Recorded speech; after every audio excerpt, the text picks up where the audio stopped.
গভীর রাত্রে হযরত ফাতিমা রাদিয়াল্লাহু তাআলা আনহা ইন্তেকাল করলেন। কিছু সংখ্যক সাহাবীদের কাছে খবর দিয়া অল্প সময়ের ভিতরে জানাজার ব্যবস্থা করা হলো। হযরত আবু যর গিফারী রাদিয়াল্লাহু তাআলা আনহু কবরের ভিতরে নেমে গেলেন। কবরের ভিতরে নেমে গিয়া হযরত আবু যর বলেন, রে কবর, তোর ভিতরে আজকে কাকে রাখবো, তুই কি তা জানিস নাকি? কোনো জবাব আসে না। হযরত আবু যর বলেন, কবর রে, তোর ভিতরে আজকে যাকে রাখবো তিনি হতেছেন হযরত ইমাম হাসান হোসেনের মা, বেহেশতের সমস্ত জওয়ানদের সরদার হবেন যারা, সেই দুইজনের মা তোর ভিতরে রাখবো, খবরদার বেয়াদবি করবি না। কোনো জবাব না পেয়ে হযরত আবু যর বলেন, ওগো কবরের মাটি, তোর ভিতরে কাকে রাখবো কি জানিস? আসাদুল্লাহিল গালিব, দুনিয়ার সমস্ত কাফেরদের বিরুদ্ধে আল্লাহ রাব্বুল আলামিন যাকে বাঘ বানিয়ে পাঠালেন সেই হযরতে আলী, তার স্ত্রী রেখে যাব, খবরদার বেয়াদবি করবি না। কোনো জবাব আসে না। হযরতে আবু যর বলেন, কবরের মাটি, তোর ভিতরে যাকে রাখবো তিনি হলেন খাতুনে জান্নাত, বেহেশতের সমস্ত মহিলাদের সরদারিনী হবেন যে ফাতেমা, তারে রেখে যাব, তোর ভিতরে খবরদার কোনো বেয়াদবি করবি না। আবার হযরত আবু যর বলেন, কবরের মাটি, তোর ভিতরে কারে রাখবো কি জানিস? তোর ভিতরে আজকে যাকে রেখে যেতেছি তিনি হলেন আখেরি জামানার পয়গম্বর বিশ্বনবী জনাবে মুহাম্মদ রাসূলুল্লাহ সাল্লাল্লাহু আলাইহি ওয়াসাল্লামের কলিজার টুকরা মা ফাতেমাকে তোর ভিতরে রাখবো, খবরদার কবরের মাটি বেয়াদবি করবি না। কিতাবে এসেছে হযরত আবু যরকে বাড়ি শুনতে পেলেন, আওয়াজ এলো, কে যেন বলতেছে, রে আবু যর, আমি ফাতেমা কি চিনি না, হাসান হোসেনের মা কি চিনি না, আলীর স্ত্রী চিনি না, রাসূলের মেয়ে মা ফাতেমা কি চিনি না।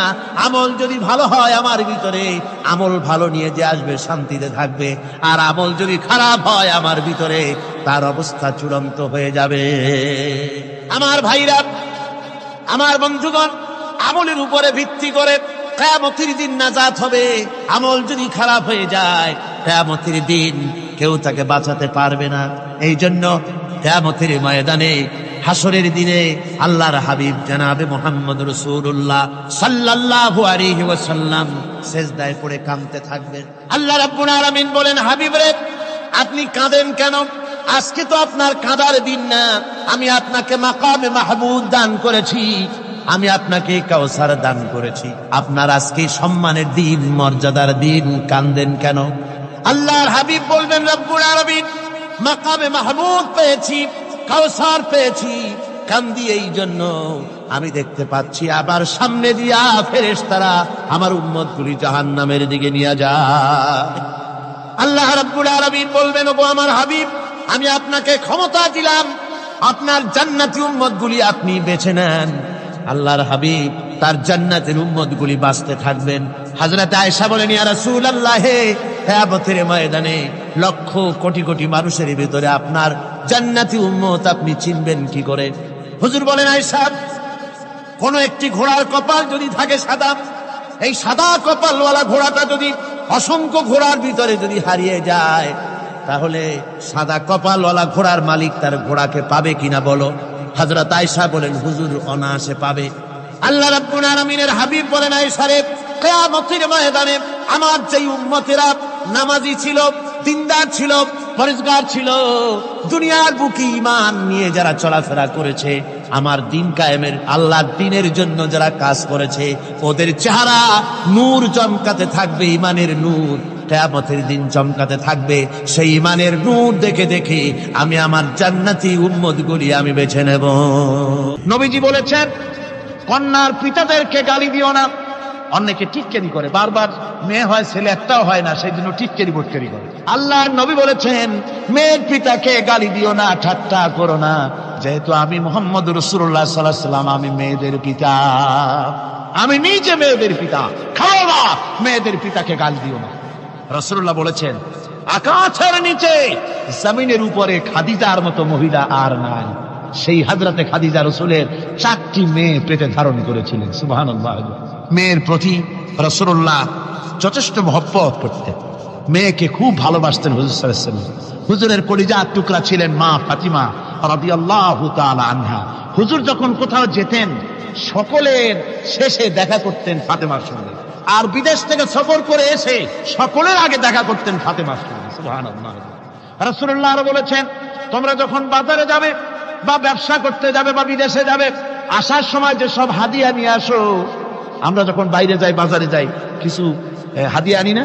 জামা কাপড়, চকলেট ইত্যাদি আমরা আনে থাকি। রাসূলুল্লাহ বলেছেন, হাদিয়াগুলি তোমরা যারা বিদেশে যাও, বাজারে যাও, হাদিয়া আনবে, আর এনে ঘরের মধ্যে ঢুকে তা শুরু করবে মেয়েকে দিয়ে। প্রথমে দেবে মেয়েকে। সুবহানাল্লাহ। মেয়ের মর্যাদা ইসলামে সব চাইতে বেশি। কোন যুগে? যে যুগে মেয়ে হলে পরেই মাটির নিচে ঘিরে রাখতো, আছাড় মেরে বেড়ে ফেলে দিত। কোন অপরাধে তাদেরকে হত্যা করা হলো? আল্লাহ পাক কোরআনে কারীমের মধ্যে বলেছেন তাদের অপরাধ আর কিছু না, তারা নারী, এই জন্য তাদেরকে মেরে ফেলা হতো। রাসূলুল্লাহ তাদের ইজ্জত দিলেন। সুবহানাল্লাহ বিহামদিহি। রাসূলুল্লাহ সম্মান দিলেন, ইজ্জত দিলেন তাদেরকে। কন্যা হিসাবে নারীর এই মর্যাদা। ফাতেমাকে রাসূল এত ভালোবাসতেন, ইন্তেকালের সময় হযরত ফাতেমা কাঁদতে কাঁদতে বেহুশ হয়ে যাওয়ার উপক্রম হয়ে গেল। রাসূলুল্লাহ হযরত ফাতেমাকে ইশারা দিলেন। হযরত ফাতেমা তার কান নিয়ে রাসূলুল্লাহর মুখের কাছে লাগাই দিলেন। আল্লাহ নবী কি যেন বললেন কানে কানে। হযরত ফাতেমার কান্না বন্ধ হয়ে গেল। হযরত আয়েশা বলেন, মা, রাসূলুল্লাহ তোমার কানে কানে কি বলল আর তোমার কান্না বন্ধ হয়ে গেল? হযরত ফাতেমা বলেন, ইয়া আম্মা জান, আমার আব্বা আমার কানে কানে বলল, মা ফাতেমা তুই কাঁদিস না, তোর কান্না আমার বরদাস্ত হয় না, তোমাকে কাঁদতে হবে না। আমি তোমাকে সুসংবাদ দিয়ে দিতেছি, আমি মরে যাওয়ার পর সর্বপ্রথম তোমার সাথে আমার দেখা হবে। রাসূলুল্লাহর এই ভবিষ্যৎবাণী হযরত ফাতেমা বুঝতে পেরেছেন যে হুজুরের ইন্তেকালের পরে আমার বেশি দেরি হবে না, আমিও তাড়াতাড়ি হুজুরের সাথে শামিল হতে পারবো। হুজুরের ইন্তেকালের 6 মাস পরই হযরত ফাতেমা রাদিয়াল্লাহু তাআলা আনহা ইন্তেকাল করেছেন। কন্যা হিসাবে নারীর মর্যাদা ইসলাম অনেক অনেক গুণে বাড়িয়ে দিয়েছে। এই কন্যা শিশু, কৈশোর, যৌবন পেরিয়ে যখন যৌবনে তার বিয়ে হয়ে যায়, আল্লাহ রাব্বুল আলামিন তখন বলেন, ওয়া মিন আয়াতিহি আন খালাকা লাকুম মিন আনফুসিকুম আজওয়াজান লিতাসকুনু ইলাইহা ওয়া জাআলা বাইনাকুম মাওয়াদ্দাতান ওয়া রাহমা। আল্লাহ পাক বলেন, আমার নিদর্শনের ভিতরে এটিও একটি নিদর্শন, আমি তোমাদের থেকে তোমাদের জোড়া তৈরি করেছি, তোমাদের স্ত্রীদেরকে তৈরি করেছি, তোমাদের সাথে তোমাদের স্ত্রীর ভালোবাসা সৃষ্টি করেছি, মহব্বত সৃষ্টি করেছি। এই মহব্বত আমি আল্লাহ তৈরি করেছি। আর যখন বুড়ো হয়ে যায় মানুষ, স্বামী স্ত্রী যখন বুড়ার বুড়ি হয়, তখন আর ভালোবাসা থাকে না, তখন ওই ভালোবাসা সহৃদয়তার করুণায় আমি আল্লাহ পরিণত করে দেই। বুড়ার জন্য তখন বুড়ি ছাড়া আর উপায় নাই, বুড়িরও আর বুড়া ছাড়া উপায় নাই। তখন ভালোবাসা কোনো বিশেষ কোনো অক্ষ নিয়ে ভালোবাসা নয়, তখন একের উপরে অন্য একদম নির্ভরশীল হয়ে পড়ে। আল্লাহ পাক বলেন, এই অবস্থা আমি আল্লাহ সৃষ্টি করে দেই। সুবহানাল্লাহ। স্ত্রীকে রাসূলুল্লাহ কত ভালোবাসতেন। আল্লাহর নবী বলেছেন, আমার কাছে 3টা জিনিস প্রিয়, একটা হচ্ছে সুগন্ধি, একটা হচ্ছে নামাজ, আরেকটা হচ্ছে স্ত্রী। সুবহানাল্লাহ। স্ত্রী আমার কাছে প্রিয়। হুজুর বলেছেন, তোমাদের মধ্যে সেই ব্যক্তি উত্তম যে ব্যক্তি তার স্ত্রীর কাছে উত্তম। আমি আমার স্ত্রীদের কাছে উত্তম ব্যক্তি। সুবহানাল্লাহ। রাসূলুল্লাহ স্ত্রীকে কত ভালোবাসতেন। বিশ্বনবী রাজনৈতিক কর্মকাণ্ড চালাচ্ছেন, যুদ্ধের দামামা বাজতেছে, চতুর্দিকে কত অশান্তি, সবকিছু চলছে, স্ত্রীর হক আদায় করতে ভুলে যাননি। রাতের বেলায় হযরত আয়েশার বয়স কম, তাকে নিয়ে রাসূলুল্লাহ একটু সুযোগ পেয়েছেন, বলছেন, আয়েশা সব তো ঘুমিয়ে, চলো আমরা একটু দৌড়াই। ওই যে দূরে একটা জিনিস দেখা যায়, দৌড় দাও, দেখি কি আগে যায়। দুজনে দৌড় প্রতিযোগিতা করলেন। দৌড় প্রতিযোগিতায় হযরত আয়েশা ফার্স্ট হলেন, হুজুর পিছনে পড়ে গেলেন। হযরত আয়েশা খুব আনন্দ করলেন যে আপনি কিন্তু আমার সাথে দৌড়ে পারলেন। পরবর্তী কিছু কাল যাওয়ার পর হযরত আয়েশা বলেন, হুজুর আজকে আবার বললেন যে চলো আয়েশা একটু দৌড়াই। হযরত আয়েশা বলছেন যে সেদিনের তুলনায় আমার শরীর একটু, আমি মুটিয়ে গেছি, শরীরটি স্থূল হয়েছে, আমি আজকে দৌড়ালাম কিন্তু পারলাম না। রাসূল আগে চলে গেলেন, আমি হাঁপাতে হাঁপাতে যখন হুজুরের কাছে চলে গেছি, হুজুর তখন মুস্কি হেসে আমাকে বললেন, আয়েশা ওই সেই দিনের জবাব আজকে দিয়া দিলাম। সুবহানাল্লাহ বিহামদিহি, সুবহানাল্লাহ বিহামদিহি। বিশ্ব নবী কত বড় আদর্শ বিশ্ব মানবতার জন্য। তিনি বলেছেন, আরাফাতের ময়দানে রাসূলুল্লাহ বলেছেন, তোমরা যেমন পড়বে তোমার স্ত্রীদেরকে তেমন পড়াবে, তোমরা যেমন খাবে তোমার স্ত্রীদেরকে তেমন খাওয়াবে, স্ট্যান্ডার্ড মেনটেন করবে। তুমি ভালো দামের কাপড় পরবে, স্ত্রীকে খারাপ দিবে তা নয়, অধিকার দুজনেরই সমান, স্বামী এবং স্ত্রী সমান অধিকার। কিন্তু আমরা তা বুঝতে পারি না, বুঝতে চাই না। আমরা অনেকে মনে করেছি বিয়ে যখন করছি তখন আমি তো নওয়াবজাদা নসরুল্লাহ খান, আর বউ তো কেনা দাসী না, সে কিন্তু দাসী না, তার মর্যাদা আছে, তার সম্মান আছে, তার সম্মান আপনাকে দিতে হবে। রাসূলুল্লাহ দিয়েছে, আপনাকেও দিতে হবে। রান্না বান্না হতে দেরি হয়, কত গালাগালি শুনতে হয় নারীকে। আল্লাহর নবীর স্ত্রী হযরত আয়েশা বলেছেন, আল্লাহর নবী কাজ করে, মানুষের সঙ্গে কথা বলে, রাষ্ট্রীয় দায়িত্ব পালন করে ঘরের ভিতরে এসে যখন দেখেছেন রান্না হতে দেরি আছে, রাসূলুল্লাহ বিরক্ত হন নাই, ভ্রু কুঞ্চিত করেন নাই, চোখ মোটা করেন নাই, আমাকে কোনো কথা শোনান নাই, বরং আমার কাছে বসে রান্নায় আমাকে সহযোগিতা করেছেন। সুবহানাল্লাহ বিহামদি। এই হলো আল্লাহর রাসূল, এই হলো বিশ্ব নবী। স্ত্রীর সঙ্গে কি মহব্বত! সুবহানাল্লাহ। হুজুর মহব্বত করতেন স্ত্রীদেরকে।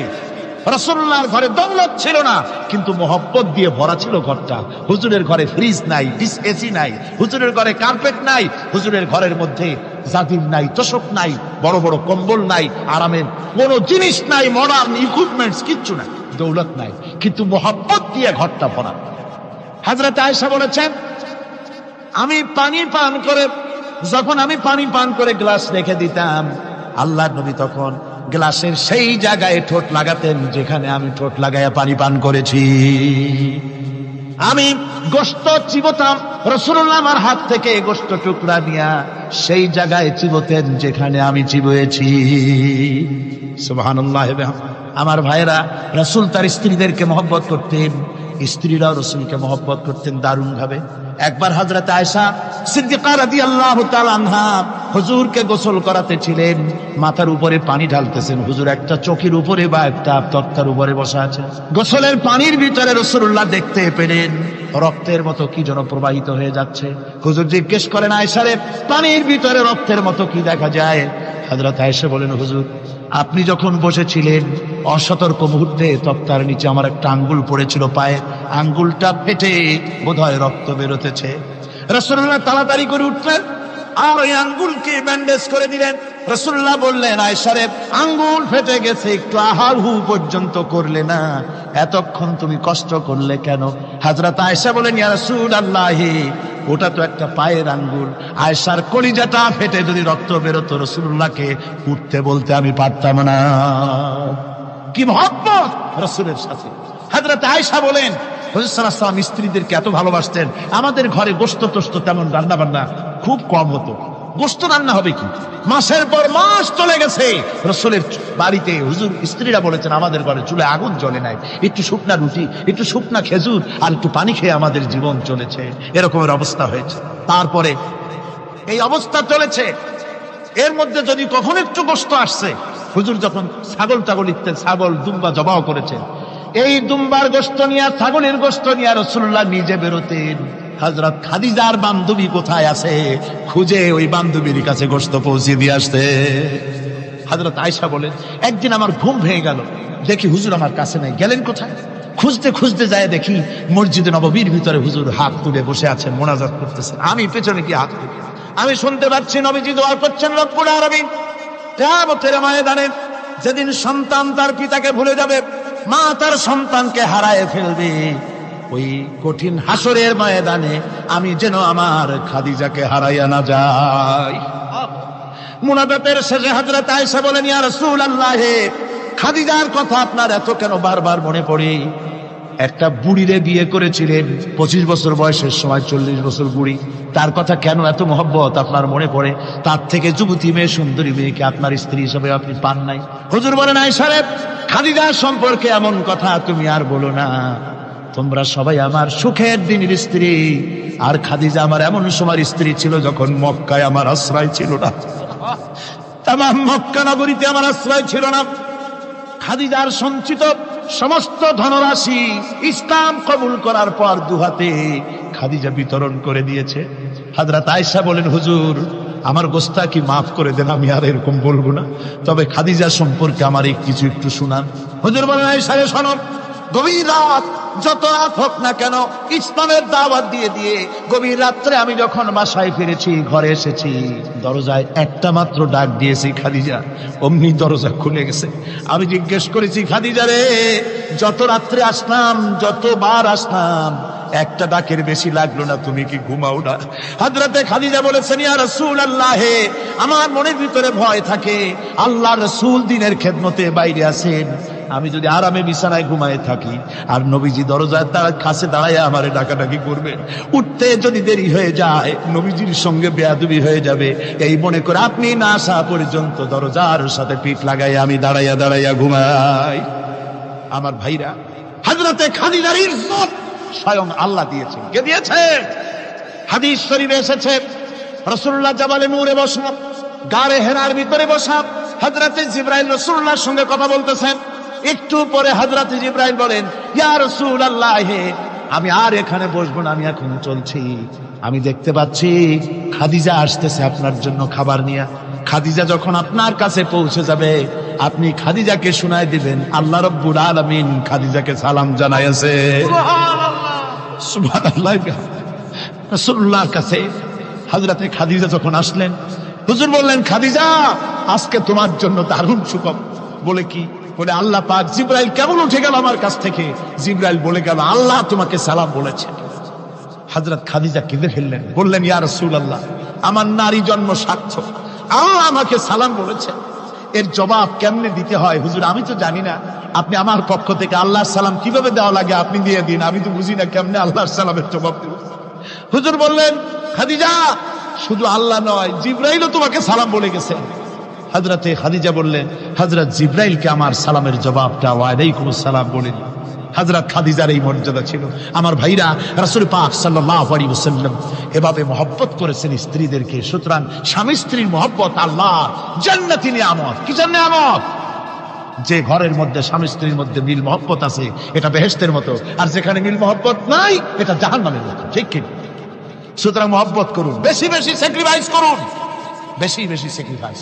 নারীদের ব্যাপারে বলা হয়েছে, পুরুষকে বলা হয়েছে অধিকার আদায় করো, সব ব্যাপারে সমান অধিকার, কিন্তু নারীকে একটা ব্যাপারে বলা হয়েছে, নারী শোনো, পুরুষের মর্যাদা তোমার চাইতে আল্লাহ রাব্বুল আলামিন বেশি দিয়েছেন। আর রিজালু কাওয়ামুনা আলান নিসা, নারীদের উপরে পুরুষের প্রাধান্য আল্লাহ পাক দান করেছেন। একদিন একজন সাহাবী বলেছিলেন, ইয়া রাসূলুল্লাহ, জংলি উট দেখলাম আপনার পায়ের উপরে সেজদায় পড়ে গেল, আপনি যদি আমাদেরকে অনুমতি দিতেন না, আপনাকে আমরা সেজদা করতাম। আল্লাহ নবী বললেন, মানুষ মানুষকে সেজদা করা, এ পারমিশন যদি আমি দিতাম, তাহলে দুনিয়ার সমস্ত স্ত্রীদেরকে বলতাম তারা যেন তাদের স্বামীকে সেজদা দেয়। স্বামীর মর্যাদা এখানে বেশি। সুতরাং অধিকার সমান, কোনো সন্দেহ নাই, কিন্তু স্বামীর একটা আলাদা মর্যাদা আছে, সেই সম্মানও তাকে দিতে হবে। এরপরে এই সমান অধিকারের ভিত্তিতে স্বামী স্ত্রী চলতে থাকে, মাঝখানে আল্লাহ পাক তাদেরকে সন্তান দান করেন। আল্লাহ তাদেরকে, নারীকে লেখাপড়ার অধিকার দিয়েছেন, ইসলাম তাকে লেখাপড়ার অধিকার দিয়েছে, শিক্ষার অধিকার দিয়েছে। হযরত আয়েশা সিদ্দিকা রাদিয়াল্লাহু তাআলা আনহা শিক্ষয়িত্রী ছিলেন, হাফেজা ছিলেন, হাদিসের হাফেজা ছিলেন, কোরআনের হাফেজা ছিলেন, হাজার হাজার সাহাবায়ে কেরামদের তিনি ওস্তাদ ছিলেন। সুবহানাল্লাহ। নারীদের ব্যাপারে অধিকাংশ মাসালা হযরত আয়েশা সিদ্দিকা রাদিয়াল্লাহু তাআলা আনহার অবদান। সুবহানাল্লাহ। নারী যুদ্ধ করেছে, যুদ্ধের ময়দানে নারীর অধিকার আছে, নারী চাকরি করতে পারবে, নারী ব্যবসা করতে পারবে, নারী লেখাপড়া করতে পারবে, নারী সেনাবাহিনীতে যেতে পারবে, নারী সব করতে পারবে, কিন্তু পর্দার মধ্যে। একটা লোক নিয়ে কাঁদতেছিল মুসলমান হওয়ার পরও। হুজুর কয়, কান্দো কেন? কই যে এই যে আমার গুনাহ কি মাফ হয়েছে? হুজুর বলেন, হ্যাঁ মাফ হয়ে গেছে। কলেমা পড়ছো, মাফ হয়ে গেছে। কয় যে হুজুর আমি তো মারাত্মক গুনাহ করছি। বলে কি? বলে আমার একটা মেয়ে, সেই মেয়েটাকে নিয়ে আমি, ঘটনা লম্বা, আমি সংক্ষেপে বলতেছি, মেয়েটাকে ফাঁকি দিয়া তারে আমি মারবো, বুঝতে দেই নাই আমার বউরে। বললাম চলো বেড়াইতে যাই, মেয়েটা আমার সাথে সাজাই দিয়েছে, তার মা বেড়াতে নিয়ে যাবো এই কথা মনে করে। মেয়েটা কদ্দূর যায়, আবার আব্বা আব্বা বলে আমার দিকে ফিরে আসে, আবার পিছনে থাকে, আবার আব্বা আব্বা বলে জড়ায় ধরে।